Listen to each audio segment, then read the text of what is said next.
Hey guys, welcome and welcome back to my channel. तो मैं उठ चुकी हूँ और साथ में मैंने एक टाइम का ट्यूशन भी पढ़ा दिया है। इस टाइम पे वो चले गए थे और फिर मैंने इसको देख के अपनी एक्सरसाइज मिस कर दी, एक्सरसाइज किया नहीं। और फिर उसके बाद मैं छत में धूप सेकने और खाने के बाद टहलने वगैरह चली गई थी। एक्सरसाइज मैंने आज की नहीं थी, तो फिर मैंने सोचा कि डांस ही कर लेते हैं, जिससे मेरी बॉडी का मूवमेंट वगैरह हो, बॉडी में मूवमेंट वगैरह होने लग जाए और बैक पेन का सामना मुझे ना करना पड़े, क्योंकि वो बहुत दिक्कत देता है। इसलिए मैं ये स्टेप वगैरह सीख रही हूँ, और जिसमें मैं बार बार मिस कर दे रही थी, कुछ ना कुछ, कोई ना कोई गलती हो ही जा रही थी। ये करूँगी 1 2 3 4 एंड 5 6, तो वहाँ पर क्लैपिंग या तो एक बार कर रही थी या तो कर ही नहीं रही थी, वही गलती हो जा रही थी, मिस। अब गाना चेंज हो गया, कोई पंजाबी सॉन्ग लग गया था, तो उसमें स्टेप ही चेंज कर दिया मैंने। तो चल गया था अचानक से, और फिर मैंने पानी गर्म करने के लिए लगा दिया, और साथ में जब तक हो रहा है तो तब तक मैंने ये रेमेडी बनाने लग गई थी हेयर के लिए।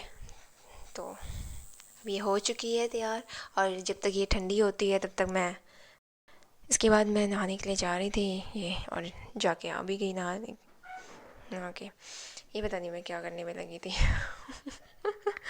उसके बाद मैं जो रेमेडी बनाई थी उसको अप्लाई करने के लिए छत में गई थी, और ये मैं करने में लगी हूँ अप्लाई, कि ठीक रहे मेरे बाल, कहीं जाए ना मेरे पास से, हमारे पास ही रहे। अभी मैं ये हेयर वगैरह कटिंग भी करा के आई थी बड़े मस्त तरीके से, इसलिए मैं थोड़ा केयर कर लेना चाहिए वाला सीन हो रहा था मेरा, क्योंकि पैसे लगाए थे भाई। वेस्ट नहीं जाने चाहिए, है ना। तो क्योंकि मेरे हेयर में ना डैंड्रफ वगैरह बहुत ज़्यादा हो जाता है। ये ठंड भी आ चुकी है, ठंड में मोस्टली तो होते ही हैं, सबके डैंड्रफ होते हैं, बट मेरा कुछ ज़्यादा ही सीन होता है, क्योंकि ऑयलिंग वगैरह करना नहीं होता है, मुझे करना नहीं होता है ना। ये अलग सीन चलता है मेरा। कितनी बार डांट भी खा देते हैं कि अपने सिर में ऑयलिंग कर लिया करो, ये कर लिया करो, बट एक कान से सुनो और दूसरे कान से निकाल देने वाला काम होता है।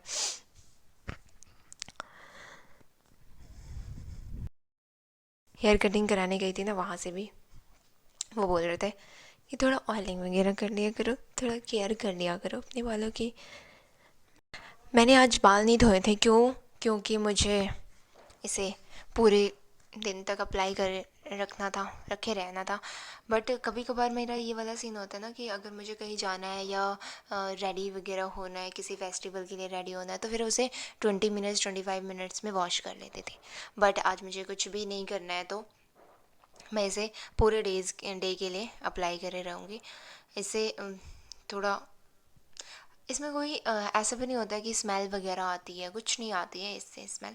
अगर कॉम करेंगे तो नॉर्मल सिचुएशन में हेयर वगैरह हेयर आ जाते हैं, तो ना हमें पता चलता है कि हमने कुछ अप्लाई वगैरह किया है। जैसे कोई और रेमेडी होती है ना, जिसमें पूरा पूरा दिखता है और हेयर में चिपक वगैरह जाती हैं वो, अगर हम दही लगाते हैं या कुछ भी लगाते हैं ऐसा, तो वहाँ पर दिक्कत होती है, वो कॉम भी नहीं कर पाओगे, आपको उसी टाइम पे वॉश करना पड़ेगा। बट इस रेमेडी में ये नहीं होता है। हम अप्लाई किया, और आप साथ साथ में देख रहे हो सूखते भी जा रहे हैं मुझे, कि जैसे जैसे मैं अप्लाई कर रही हूँ वैसे वैसे नॉर्मल सिचुएशन में हेयर आते भी जा रहे हैं, तो इतना कुछ पता नहीं चलता है कि आपने कुछ अप्लाई भी किया है। तो आज तो मुझे इसको पूरे डे के लिए रखना है, और फिर कल वॉश।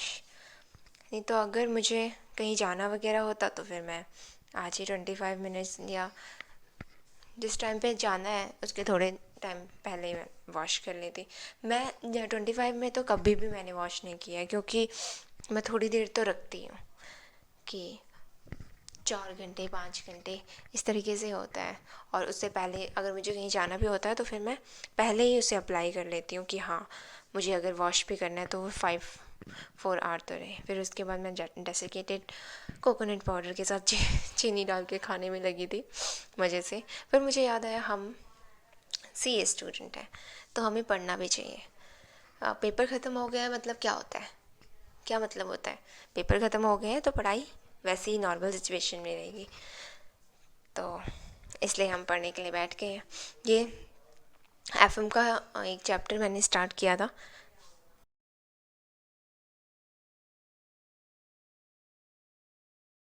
एफएम का ही कुछ स्किप किया हुआ है मैंने, एक चैप्टर बीच से उठाया हुआ है कि मेरा ये वाला कंप्लीट हो जाए। छोटा भी चैप्टर है तो और जल्दी भी हो जाए करके टारगेट था मेरा कि आज अगर लाइव स्ट्रीम हो तो फिर होगी। अभी लाइव स्ट्रीम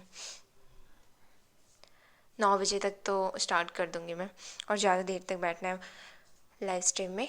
तो ये टारगेट है आज मेरा कि ये वाला चैप्टर कंप्लीट हो जाए, कंप्लीट हो जाए। इस टाइम तो नहीं होगा क्योंकि यहाँ पर मैं कर रही हूँ। बीच का मैंने स्किप कर दिया था, आगे के चैप्टर्स मैंने स्किप किए हुए हैं, तो फिर कुछ ना कुछ यहाँ पे प्रॉब्लम आ रही थी मुझे ये करने में। बट फिर उसके बाद थोड़ी देर तक मैंने समझा तो मुझे समझ आ गया था, मैं इसे कर।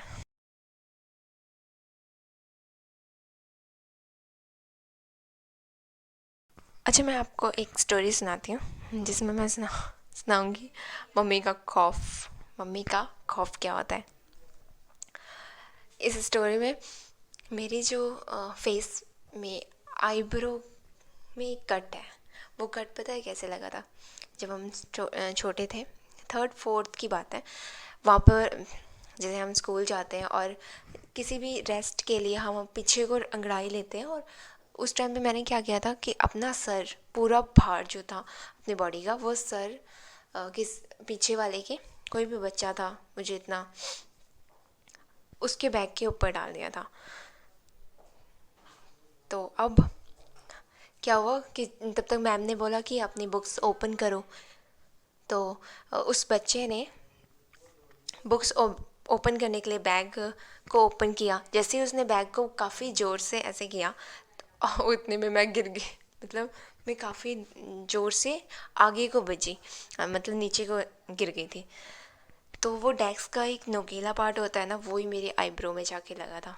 और उसमें क्या हुआ था कि जैसे मेरे आईब्रो में लगा, मुझे कोई होश नहीं था कि क्या हुआ है। मैं आराम से उठ रही हूँ कि कुछ हुआ ही नहीं है मेरे साथ। तब तक किसी ने बोला कि खून। मैं इतना तेज रोई थी कि क्या ही बोल सकते हैं। उससे पहले मुझे कोई होश नहीं था कि भाई खून भी आ रहा है या कुछ भी हो रहा है। बट जैसे ही खून का नाम लिया ना, वैसे ही मैं इतना तेज़ चिल्लाई थी। अब बताती हूँ मम्मी का खौफ क्या होता है। उस दिन मेरी मम्मी आई थी स्कूल में फ़ीस डिपॉज़िट कराने के लिए। बट मुझे पता था क्योंकि हमारी मतलब क्लास में ये होता है ना कि बच्चों की जो भी मम्मी वगैरह आती हैं तो कोई भी बच्चा देखा तो देता है आके कि तेरी मम्मी आई थी आज करके, मुझे ये बोला, मुझे ये बोला, ऐसा हो जाता है। तो वही हुआ था, मुझे बता दिया था किसी ने कि मेरी मम्मी आई हुई है। तो अब मुझे चोट लगी है, मुझे स्टिचेस वगैरह आईब्रो में लग गए हैं, और सर ने बोला कि मैं आपको घर छोड़ देता हूँ, आप घर चले जाओ। और मैंने मना कर दिया। बताओ, मुझे इतने स्टेजेस वगैरह आए हुए हैं और मैंने मना कर दिया। मैं बोल रही हूँ नहीं, मुझे घर नहीं जाना है, मुझे पढ़ना है, मैं यहीं पर पढ़ूँगी। और मैं घर नहीं जाऊँगी, घर में जाऊँगी तो मम्मी मुझे मारेंगी। क्योंकि क्या होता है ना कि जैसे मम्मी क्या करती थी कि जैसे ही भाइयों वाला सीन होता है ना, जैसे भाई, मेरी मम्मी वाला सीन बताती हूँ मैं आपको, कि जैसे ही भाई बाहर से कुछ भी हो गया, लड़के मतलब आपस में छोटे भाई बहन आते हैं ना कि किसी को मार दिया, किसी से पिट गया या लड़ाई हो गई, तो बाहर से चोट लग के आई, ऊपर ऊपर से घर पे और मार पड़ती और मैं मार पड़ती थी। तो वो ही मेरे माइंड में था, अगर मैं घर पे जाऊंगी तो मम्मी मुझे और मारेंगी। इसलिए मैंने मना कर दिया था कि नहीं, मैं यहाँ पे बैठ के पढ़ लूँगी। मुझे इतना दर्द हो रहा है, स्टिचेस लगे हैं, पट्टी वगैरह पूरी सर उन्होंने बांध दिया था मेरा। पर मैं पूरा हमारा स्कूल ना डे बोर्डिंग था। मैं पूरा स्कूल तो पढ़ा मैंने, बट वो पूरा स्कूल ट्यूशन सब लगा के आई थी। फिर उसके बाद घर पे आई तो मम्मी ने बोला, अचानक से मम्मी का चेंज हो गया। मम्मी बोलती घर आ जाती। मैंने बोला वाह। मैं तो वहाँ पर इतना खौफ में बैठी थी कि मम्मी मुझे घर पे आके मारेंगी। तो उस दिन अचानक से मम्मी का कुछ कुछ और रूप देख लिया था हमने, कि मम्मी बोलती घर पे आ जाती अगर तुझे चोट लगी थी तो। मैंने बोला वाह, मैं आ ही जाती इससे बढ़िया घर पे तो अच्छा रहता मेरे लिए।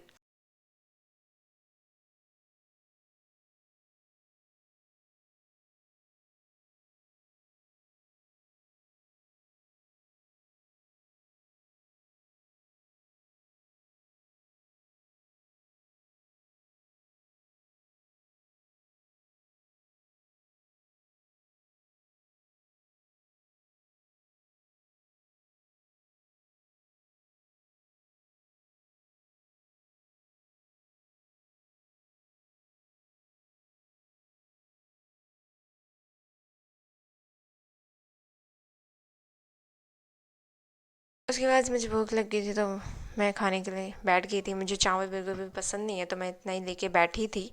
जैसे ही मैं बैठी थी और एक दो चम्मच ही मैंने उसमें से खाया था तो ट्यूशन वाले बच्चे आ गए थे और मैंने उसे भी नहीं खाया। फिर मैं ये ट्यूशन पढ़ा रही थी, मतलब ये बड़े वाले चले गए थे। फिर इसके बाद ये लास्ट वाला सेशन था, उसके बाद छुट्टी होने वाली थी। अब एडिटिंग होगी इसकी, जो मैं करने के लिए बैठी हूँ यहाँ पे। और उसके बाद स्ट्रीम होगी। Thank you for watching.